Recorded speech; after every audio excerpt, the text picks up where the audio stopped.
الحمدللہ رب العالمین والصلاة والسلام علی سید المرسلین اما بعد۔ ایک بھائی سوال کرتے ہیں کہ فجر کی نماز کا آخری وقت کون سا ہے؟ تو گزارش یہ ہے کہ علماء کرام کا اس بات پہ اتفاق ہے کہ فجر کی نماز کا آخری وقت سورج کا طلوع ہونا ہے۔ سورج طلوع ہونے سے پہلے پہلے نماز پڑھ لی جائے تو وہ نماز فجر کے وقت میں ادا کی گئی ہے، اور اگر نماز سورج نکلنے کے بعد ادا کی جائے تو اس کا مطلب یہ ہے کہ یہ نماز لیٹ ہو چکی ہے اور فجر کا وقت گزر چکا ہے، اس کے بعد ادا کی گئی ہے۔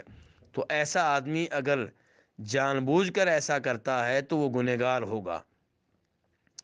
اس بارے میں امام مسلم رحمہ اللہ عبداللہ بن عمر سے روایت کرتے ہیں، وہ کہتے ہیں کہ نبی علیہ الصلاۃ والسلام نے فرمایا کہ فجر کی نماز کا وقت اس وقت تک رہتا ہے جب تک کہ سورج نکل نہ آئے، یعنی کہ سورج کے نکلنے سے پہلے پہلے فجر کی نماز پڑھی جائے تو وہ فجر کے وقت میں ادا کی گئی ہے۔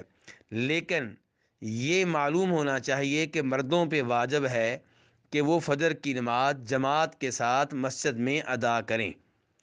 اللہ رب العزت سے دعا ہے کہ اللہ تعالی ہمیں اپنی نمازیں نبی علیہ الصلاۃ والسلام کے طریقے کے مطابق ادا کرنے کی توفیق عنایت فرمائے۔